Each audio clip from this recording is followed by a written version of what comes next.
Good morning. My name is Amber Oberheim, and I am the wife of Champaign Police Officer Chris Oberheim, who was shot and killed in the line of duty. I am here today with our 4 daughters, Hannah, Avery, Addison, and Aubrey.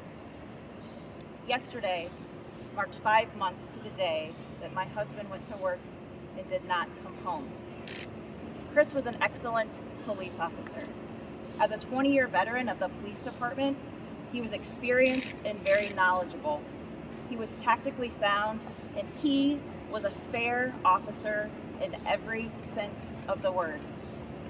On May 19th, he and another officer were responding to a call for help and coming to the aid of a woman and her children. They engaged the perpetrator, and within 7.5 seconds, he began firing his unlawfully possessed gun at my husband and his partner. Within seconds, their bodies had been struck by bullets a total of 6 times. Despite being shot 3 times, my husband's partner thankfully survived his physical injuries. His recovery from the psychological trauma will undoubtedly be lifelong. My husband was also shot 3 times, once in the vest, once in his neck, and 1 fatal gunshot wound to his head. That morning, our lives stopped and our world came crashing down. My husband, my girl's father, our family rock, was gone. Chris was a son, brother, uncle, cousin, respected coach, and trusted friend. He was a pillar of strength for our family, our community, his police department, and his softball team. He was not an expendable robot. He was not a bad cop looking to pick a fight. He was strong and humble and kind and respectful. He was faithful and committed to uphold the most noble character and integrity. He had a servant's heart and a passion for helping and protecting others. We had big plans. We had big dreams. Everything that we dreamed of was stolen by a repeat felon with an illegal gun. I'd like to address the senators who are in session this week and next.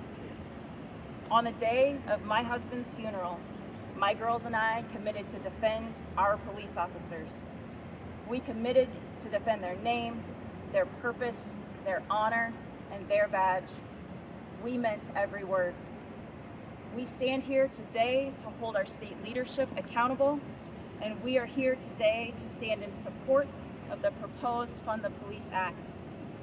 It is with the utmost respect and compassion that I ask you to not leave your time in Springfield without getting something done to protect the citizens of Illinois.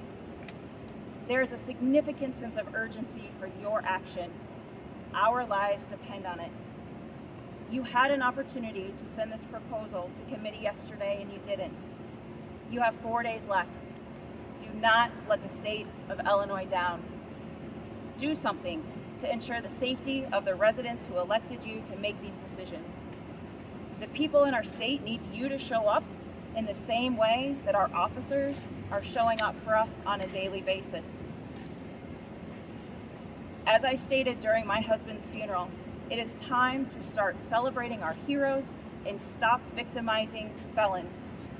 It is time to hold people accountable for their actions and stop giving them an option to make a career out of being a felon. Be present, be accountable, be a leader, make the right choice. Public safety is a bipartisan issue, not one to be argued between Democrats and Republicans. Trust me, my husband's killer did not stop to ask him if he was a Democrat or Republican before he shot him 3 times. It does not matter what side of the line you sit on. Bullets are flying on the streets of Illinois, and they don't differentiate between political parties. This issue supersedes all political boundaries, and bullets kill regardless of where you place yourself on the political continuum. Your decision, or lack thereof, will expose how you prioritize the safety of the citizens in Illinois.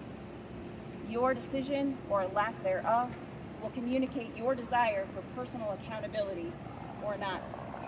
Your decision, or lack thereof, may save lives, or it may cost them. The decision is yours. Be mindful, be thoughtful, and be purposeful to make a decision for our safety.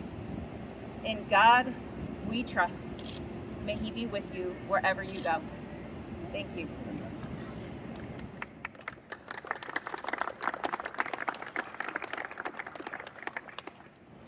Thank you, Amber. We're here today outside of the Blue Room for obvious reasons. We're standing in front of the memorial, the fallen officer memorial. I will simply repeat, Chris Oberheim's murderer, the man who shot my friend Officer Creel as well, was a multiple convicted felon, and Officer Creel and Officer Oberheim were responding to yet another domestic disturbance by that individual. Enough is enough. It is time for action. The Democrats had almost 2 weeks' notice to call these bills yesterday. They did not do it. We are prepared, as I mentioned, to refile all of our proposals. Senate Bill 1291, they just need its position to pass before the end of veto. They just need to send it out of assignments and tee it up.